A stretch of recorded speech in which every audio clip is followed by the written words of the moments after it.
درود دوستان، وقت بخیر. در این ویدیو به نحوه پیدا کردن آدرس کانترکت رمزارزها از طریق سایت کوین مارکت کپ میپردازیم.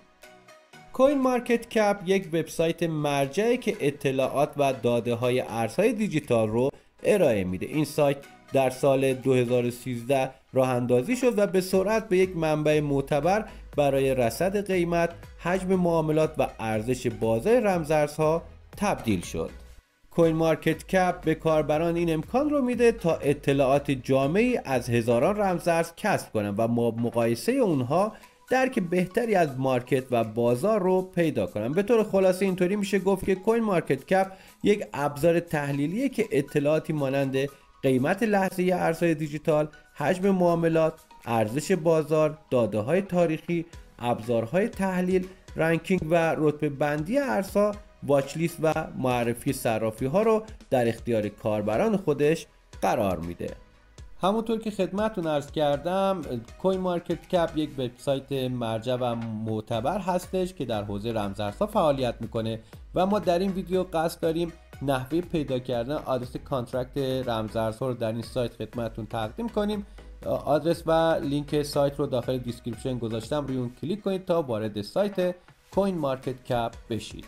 بعد از ورود به سایت کوین مارکت کپ، برای اینکه بتونیم رمزارز مد نظر خودمون رو جستجو کنیم در این سایت، باید روی بخش ذره بین یا قسمت سرچ این سایت کلیک کنید. این قسمت که الان براتون مشخص کردم.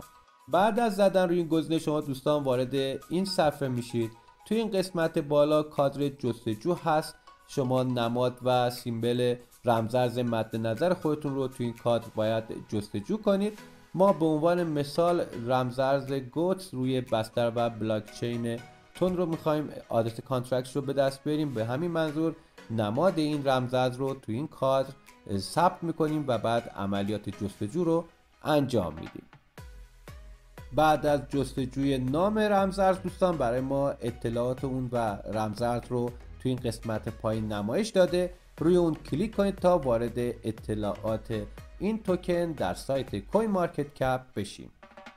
تو این بخش اطلاعات کلی در خصوص این رمزارز نظیر قیمت لحظه‌ای، میزان نوسانات 24 ساعته گذشته، حجم معاملات، ارزش بازار، رتبه بندیش، واچ لیستش و همین که کدوم صرافی‌ها این رمزارز رو لیست کردن رو بهش میتونید دسترسی داشته باشید. ما میخوایم آدرس کانترکت توکن رو به دست بیاریم. به همین منظور باید فقط کمی صفحه رو به سمت بالا بکشید.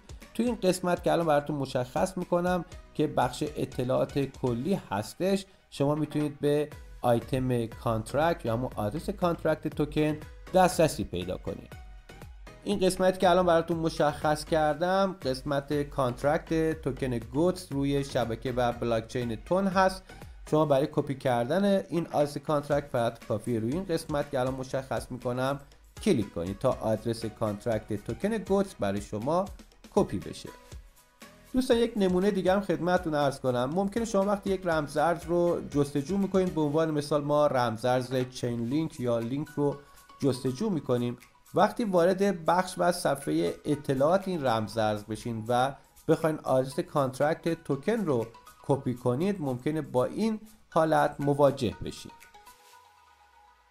بعضی از رمزارزها ممکنه روی بسترها و شبکه‌های مختلفی فعالیت داشته باشن و شما وقتی که میخواین آدرس کانترکت اون توکن رو به دست بیارین یا کپیش کنین، میبینید که بسترها و شبکه‌های مختلفی برای اون رمزارز برای شما نمایش داده میشه. اگر این فلش سمت راست کلیک کنید دوستان، بسترها و بلاک چین هایی که از این توکن پشتیبانی میکنن و روی اون فعالیت داره برای شما نمایش داده میشه. شما متناسب با اون بستر و بلاک چینی که مد نظرتون هست میتونید آدرس کانترکت این رمزارز رو کپی کنید.